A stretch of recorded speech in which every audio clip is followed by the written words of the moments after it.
제가 아는 삼김씨 이야기 해드릴까요? 아, 김대중, YS. 김명삼, 김종필. 아, 그거 재밌었습니다. 뭐 아는 것 같아도 조 선생님이 얘기하면 다 특별할 것 같으니까. 제가 김대중 씨하고 인터뷰를 한 10번은 했는데, 한 번 하면은 보통 시간, 적게 잡으면 2시간이고, 아, 그럼. 길게 할 때는 한 8시간 했어요.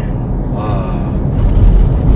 말은 그러면 잘하겠네. 그래서 이 사람이 93년에 다시 이제 92년 선거에서 지고 93년에 돌아와가지고 정치 재개를 하기 직전에 올간조선하고 인터뷰를 했습니다. 저하고 서교 호텔에서 만나서 그때 한 7시간쯤 했을 거예요. 해가지고 정리를 하니까 이게 책 한 권 분량이라, 책 한 권 분량이에요. 7시간 이거 하면 그래서 제가 일산에 살 때 같은데, 그때 이 조정을 좀 봐달라고, 프루프 리딩을 해달라고 그 원고를 보냈습니다. 인터뷰한 그래서 정리한 걸 보냈어요. 마감 시간도 있으니까 언제까지 좀 해달라고 하니까 우리 김대중 씨가 저한테 전화가 왔습니다. 하루 정도 저 시간을 달라는 거예요. 제대로 고쳐서 보내겠다고. 그래서 다시 돌아왔어. 보니까 어떻게 고쳤느냐? 그 요새도 그런 거 파는 거 모르겠는데 빨간 사인펜 가는 거 있죠. 플러스 펜. 네, 플러스 펜이라고 합니다. 그걸 가지고 고쳤는데 자그마한 글씨로 고쳤는데 그렇게 정확하게 고칠 수가 없어. 와. 정확하게 고쳐요. 아, 문장력이 좋네. 네, 정확하게 고치고 꼼꼼하고 그리고 많이 고쳤어요. 그걸 내가 어제 야 이거 보관하면 이거 돈 되겠다고 해가지고 누굴 보고 이거 보관하라고 그랬는데, 그걸 보면은 그 사람 문장력이 아주 뛰어나고요. 그리고 달필입니다. 그리고 정확하고 꼼꼼하고. 그래서 이분하고 그때 인터뷰한 이유는 92년 선거에서 진 게 말하자면은 빨갱이로 몰려서 졌다 이런 생각을 가지고 있어가지고 가장 보수적인 올간전선하고 인터뷰를 해야 되겠다 이런 계산이 있었겠죠. 그때 이제 런던에 가 있다가 돌아와서 인터뷰를 했는데, 그때 내하고 이야기할 때는 그런 내용이 있어서, 그때 YS한테 줬던 거죠. 그때 YS가 이제 정권 잡고 잘 나갈 때지. 93년이니까 그때 10월호에 실었는데, 그때 김영삼 대통령이 중앙청을 철거한다고 그랬다고. 중앙청을 철거한다. 그때 이제 국립박물관으로 쓰고 있던, 거기에 대해서 어떻게 생각하느냐 하니까 그건 말도 안 된다. 이건 역사 파괴다. 난 그걸 이제 제목으로 뽑았어요. 나중에 보니까 그걸 지워버리더라고. 지웠어요? 지웠어. 그러니까 이분이 김대중 씨가 중앙청 철거에는 반대를 했는데, 반대한다고 하면 표 떨어진다고 생각하니까 지웠지 않겠느냐 그렇게 생각했는데, 그 뒤에 만나고 나면은 자기 그 참모들한테 이야기했다고 그래요. 내하고 만나면 진이 빠진다고. 내가 하도 꼬집꼬집 물으니까. 그럼 내가 곤란한 질문을 많이 하거든. 요 근데 87년 대통령 선거 나고 나서 개표가 컴퓨터 부정이다 하는 이야기가 나온 거 알죠? 컴퓨터 부정이다. 해가지고 부정선거다 하고 막 데모하고, 김대중 대통령, 대통령이 아니지. 김대중 씨는 그때 3등으로 졌으니까. 누구한테 줬었죠, 그때? 그때 노태우. 아, 노태우한테? 네, 노태우한테 졌으니까. 계속 부정선거 이야기하는 거예요. 그래서 그 뒤에 만났을 때, 아니, 부정선거라고, 개표 부정이라고 그러는데, 그러면은, 재개표하자는 이야기 왜 안 합니까? 이렇게 물었어요. 그러니까 거기에 대해서 대답을 못 하더라고. 아니, 개표가 부정이라면 재개표 이야기를 해야 될 거 아닙니까? 그때 컴퓨터가 이제 처음 도입돼가 집계 과정에서 쓰여 놓으니까 뭔가 이게, 그게 부정이 있었던 것처럼 이렇게 이야기를 하는데. 그런데 하여튼 김대중 씨를 잘 이제 보여주는 에피소드가 뭐냐면, 이분은 여러 번의 위기를 겪었잖아요. 그죠? 위기를 겪으면은 어떻게 마음을 정리하느냐 하면은 어려운 일이 생기면 딱 백지를 편대요. 백지를 펴가지고 차변 대변으로 딱 나눈대. 그래서 오늘날 상황을 분석할 때 자기한테 불리한 거를 딱 적는데요. 그리고 한쪽으로는 이 상황에서 그래도 유리한 점이 있을 것이다 해가지고 유리한 점을 딱 적는데 그래 양쪽을 딱 비교를 한대요. 그럼 거기서 활로가 나온다는 거야. 아무리 어려워도. 그러고 95년에 김영삼 대통령이 노태우 비자금 사건 폭로로 코너에 몰렸어요. 먼저 김대중 씨가 선수를 쳤다고요? 내 20억 받았다가 누구를 통해서 20억 받았다. 그러면 김영삼 대통령은 노태우로부터 얼마 받았느냐 이렇게 들이댔어요. 그러니까 아주 입장이 곤란해진 거야. 김영삼 쪽에서. 그래서 그 돌파구로 시도한 게 바로 5.18 특별법입니다. 그건 내 추측인데 틀림없을 거예요. 아니 노태우 비자금 사건이 왜 갑자기 또 5.18 특별법으로 갑니까? 그래서 12.12 사건, 5.18 사건 재조사 해가지고 두 전직 대통령 전두환까지 구속되는 거 아닙니까? 그 탈출구를 만들기 위해서 글로 간 거예요. 그러니까 그 전에 이미 12.12, 5.18 이거는 수사 대상이 아니다. 공소시효도 끝났다 해가지고 덮기로 해놓은 거거든.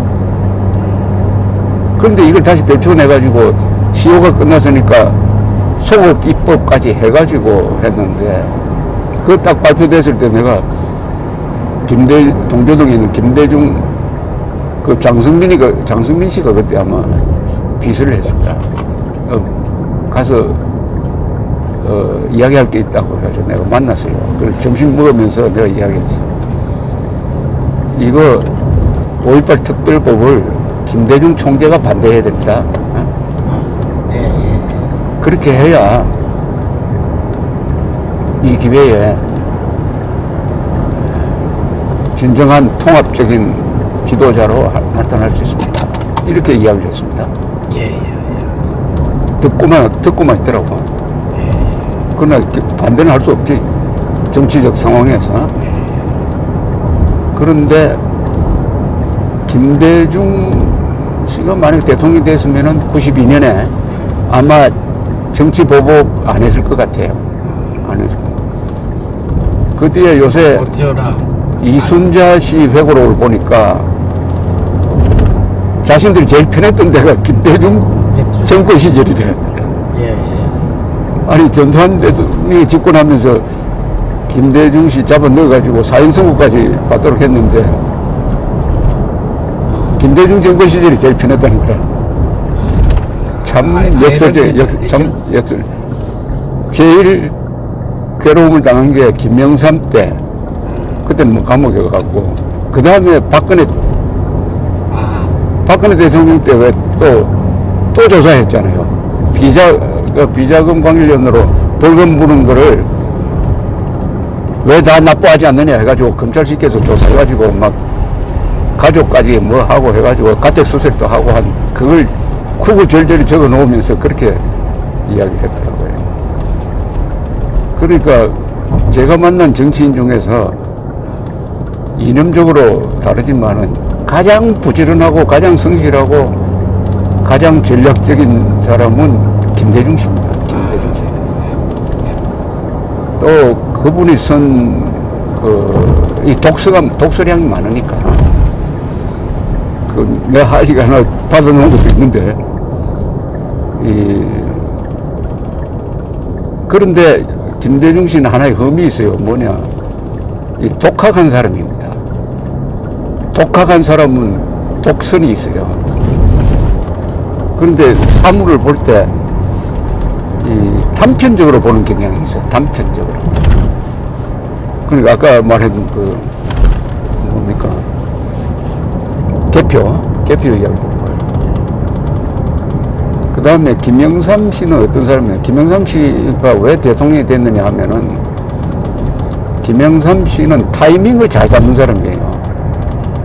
김영삼 씨처럼 이 행동이 빠른 사람이 없습니다. 이 사람은 속전속결입니다. 그러니까 정치에서 제일 중요한 게 타이밍을 놓치면 안 되거든요. 타이밍을 딱 잡아야 되는데, 내가 이런 경험이 있어요.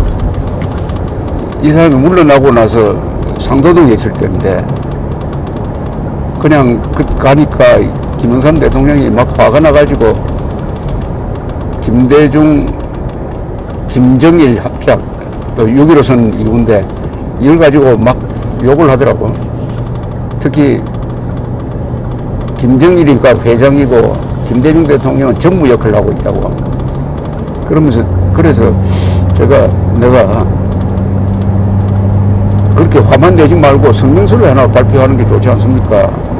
하니까 가만히 생각하니까, 아, 맞다 하면서 갑자기 거기서 전화를 걸더니 박종웅이라고 그 비서 출신이 있습니다. 부산 출신인데, 그 사람 보고 당장 내일 기자들 소집해가지고 인터뷰 할 테니까 문안 만들라고 그러더라고. 그 다음날 발표를 했어요.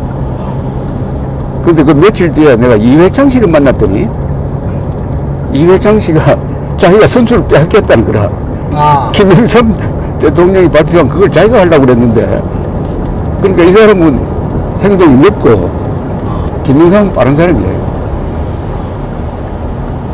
어떻게 빠르냐 하면은, 내가 예를 하나 들면은 1992년 4월 총선에서 당시에 여당인 민자당이 졌어요.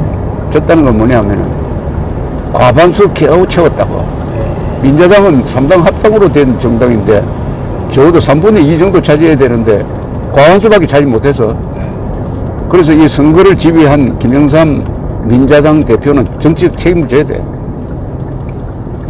그런데 바로 그 다음 날인가, 이제 선거 끝난 다음에 갑자기 김영삼 당시 대표가 기자회견하면서 뭐라고 하느냐, 전당대회에 출마하겠다 이렇게 그랬어요. 전당대회에 출마하겠다. 그러니까 모든 기사가 전당대회 쪽으로 가버리는 거라. 민자당 전당대회 쪽으로. 그러니까 선거 패배는 그냥 묻혀버린 거예요. 그래서 김영삼 전 대통령은 우리나라에서 시간 약속을 제일 잘 지키는 사람입니다. 이분하고 인터뷰하라고 하고 시간 딱 8시에, 오전 8시에 만나러 가자고 가면 딱 기다리고 있어요. 5분도 안 늦어요, 5분도. 그러면서 이 사람 이야기가, 자기는 시간 약속 안 지키는 사람 제일 싫어한대. 시간도 안 지키면서 무슨 큰 약속을 지키느냐고. 그리고 아침마다 자기 아버지 김홍조 씨한테 전화를 걸어요. 무난 전화를. 그것도 시간 꼭 그대로예요. 그리고 무슨 당무회의를 할 때 8명이 참석해야 되는데 2명밖에 안 했다면 2명 있는 대로 그대로 해요. 그리고 내가 어떤 기자 결혼식 하는데 그때 김영삼 대표가 왔는데 보니까 맨 앞자리에 있더니 끝까지 있어요. 중간에 안 나가. 보통 정치인들이 그래 오면은 부조하고 그냥 가버리거든요. 끝까지 있어요. 끝까지. 그러니까 이분은 행동이 빨라요. 이 사람 말은 기회라는 것은 이마로 온다는 거예요. 이마에 왔을 때 딱 잡아야지. 그 놓쳐버리면 꼬리가 되거든요. 팔이 가져다 딱 이렇게 딱 마음속을 탁 때려야 되는 거다. 그리고 정치에서는요, 졸속이 좋아요. 그러니까 처음 빨리 결정을 했는데 이게 잘못됐다 하면은 고칠 시간이 있어. 그러니까 장고하면은 죽을게 악수 뜬다고. 늦게 하다가 실수해버리면 그걸로 끝인 거예요. 그리고 김영삼 대통령이 대통령 된 거는 여기서 이 사람이 가진 오기입니다. 오기. 대통령이 된 사람들이 다 이 권력 의지가 강한데 유신 났잖아요. 그죠? 유신이 1972년 12월 17일 아닙니까? 그때 비상계엄령 선포하고 국회 해산시켜버렸. 그때 국회의원들이 이 사람이 아마 그때 외무국방위원회 소속이었을 거야. 김영삼, 김대중 두 사람이 그때 다 외국에 나가 있었어요. 근데 김대중 씨는 안 들어왔습니다. 그래서 망명객이 된 거 아닙니까? 그러다 그 1년 뒤에 이제 납치가 됐는데, 김영삼 씨는 외국에 있다가 돌아옵니다. 자기 측근들, 뭐 최영우나 이런 사람들이 막 보안사에 잡혀가고 해도 돌아온다고. 그게 차이가 있지. 돌아올 때 동경에서 자기가 아는 기자하고 밤새워 가면서 술을 마시면서 밤새도록 박정희 욕하더래요. 박정희 욕. 바로 그겁니다. 그게 그 사람을 대통령으로 만든 거예요. 그때 박정희를 욕하고 나는 감옥에 가더라도 돌아가야 되겠다 해가지고 돌아갔죠. 그때 만약 김대중 씨처럼 해외를 떠돌았으면 대통령 못 됐지. 호랑이 구르솔로 들어가야. 네. 그런 깡이 있는 사람이에요. 참 깡이. 그러나 이분은 그런 농담이 있어요. 그때 김영삼은 우리나라 모든 정치인 중에서 가장 기자들한테 인기 있었던 사람입니다. 왜 인기 있느냐? 기자들 이야기를 잘 들어주거든. 자기 이야기를 많이 안 해요. 그리고 기자들이 이렇게 건의를 하면 받아줘요. 제일, 그러니까 김영삼을 대통령으로 만든 사람들은 언론인입니다. 또 그 사람이 잘못 인터뷰를 하면 김영삼 인터뷰 내용이 쓸 게 없어요. 쓸 게 없어. 쓸 게 없으면 기자가 대신 써줘버려요. 김영삼이 하지 않는 말도 했다고 쓰는 경우도 있습니다. 그래도 워낙 자기보다 더 말이 근사하니까 그냥 가면. 역시 대통령 될 사람은 뭐 남달라요. 네, 그러니까. 그런데 대통령이 되고 나서 달라졌어. 김영삼처럼 대통령 되면 다 달라지는데 김영삼처럼 달라진 경우도 없죠. 그런데 김영삼 대통령 주변에 이런 이야기가 있어서 김영삼 대통령은 저 사람 머리에 먼저 들어간 사람이 임자다 이러고. 그러니까 무슨 좋은 이야기를 먼저 들어버리면 그게 그 뒤에 다시 더 좋은 이야기 들어도 안 되는 거야. 그게 불행이지. 그래서 김영삼 대통령 머리에 뭐가 들어갔느냐? 아까 말한 이 원초적 민족주의가 들어간 거예요. 그래서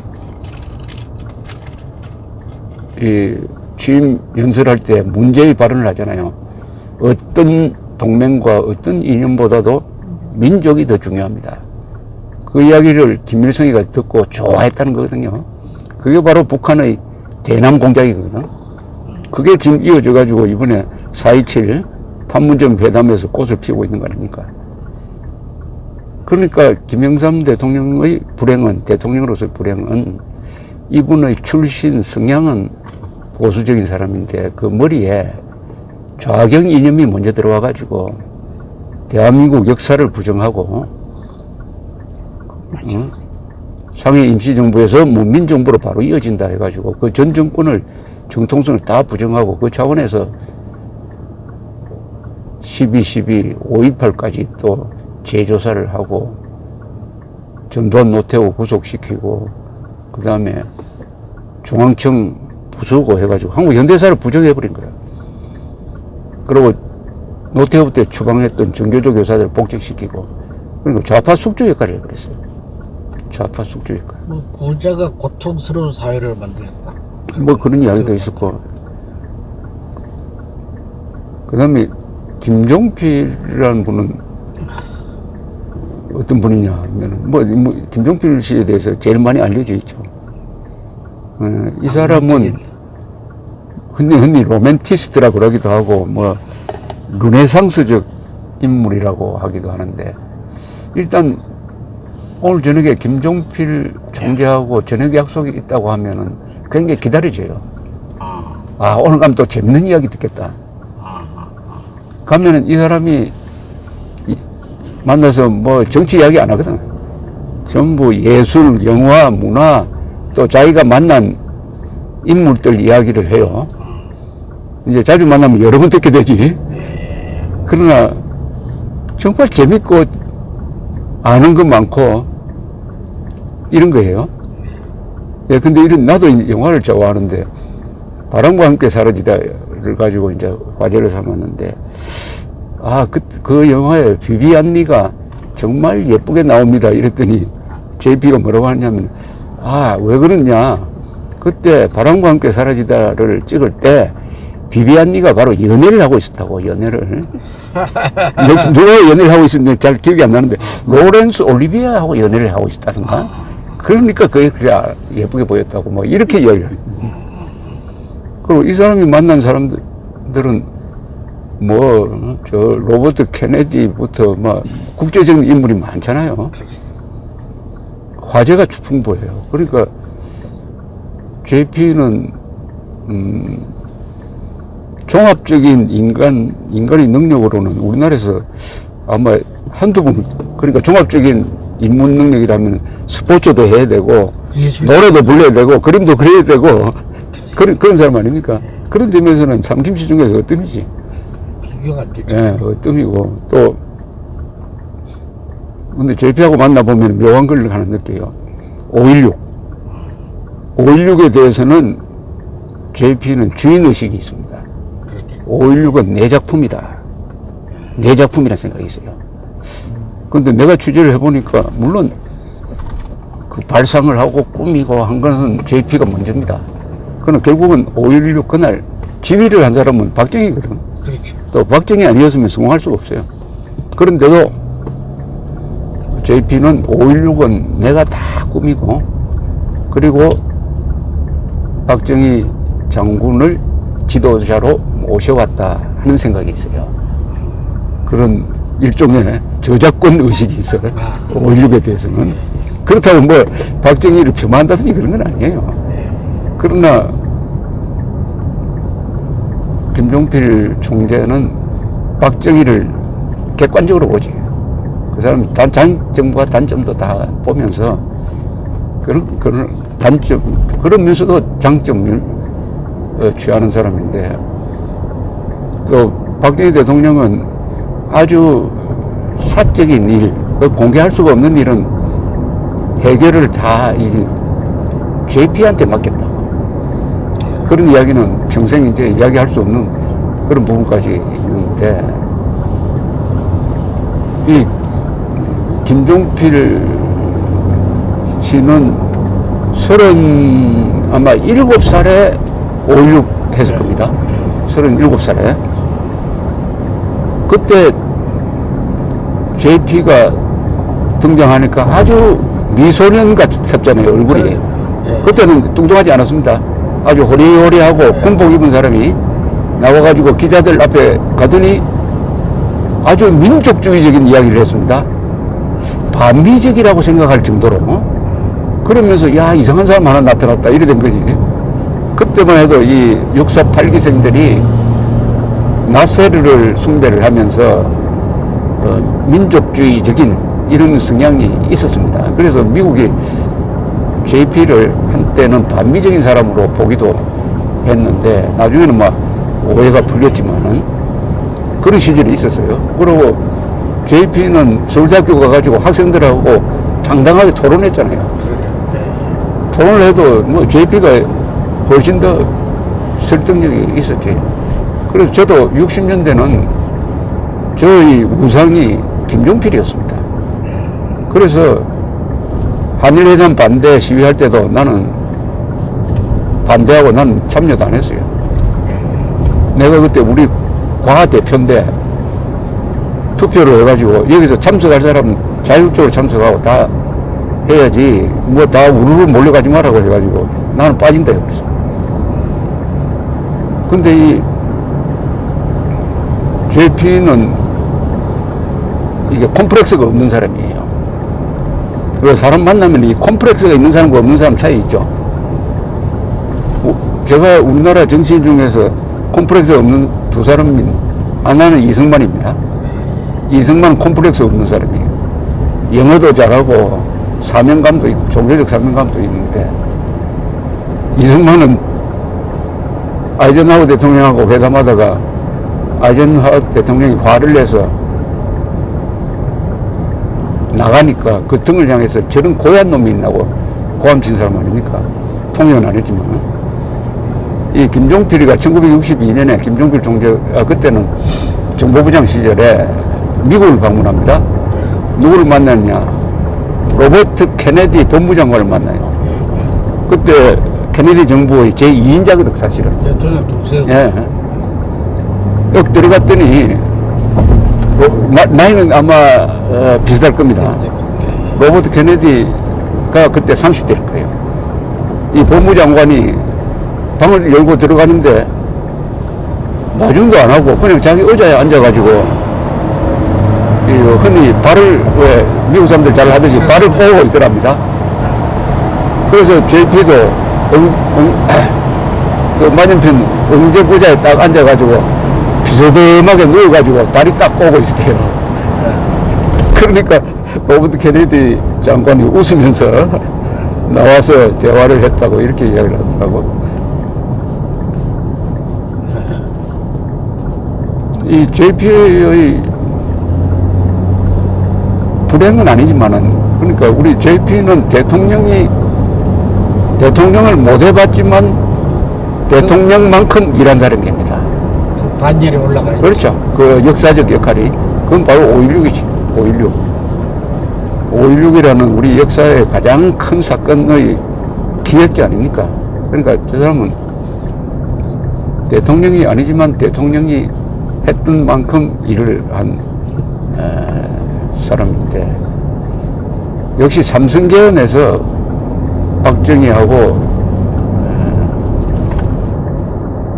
갈라졌다고 봐야 되나? 박정희 대통령이 삼성개헌을 반대하는 JP를 설득을 해가지고 결국 1971년 유세를 할 때는 데리고 다니면서 유세도 하도록 하면서, 그때부터 김종필 총재의 권력 의지가 꺾여버린 거지. 꺾여버리고, 박정희 있을 때는 감히 박정희한테 도전한다는 생각은 꿈도 꿀 수 없고 그런 상황도 안 됐는데, 나중에 박정희 대통령이 그런 식으로 가버리니까 그 다음에 찬스가 자기한테 온 거예요. 이때 JP가 대권을 잡을 수 있는 찬스가 한번 오긴 왔어. 희미하게 왔어. 그런데 자기 뒤를 딱 돌려보니까 파워 베이스가 없어. 특히 군대 안에 없어요. 군대 안에. 정규 육사 출신들은 박정희의 지휘 세력이니까 그 사람들은 JP를 별로 좋게 생각 안 해요. 그렇더라도 그때 11.6 사건 이후에 JP가 용기 있게 했어. 박정희 노선을 개성하겠다 했더라면은 전두환 그룹이 JP를 지지했을 가능성이 있긴 있습니다. 그러나 그때 못 그래. 이겨서 앞에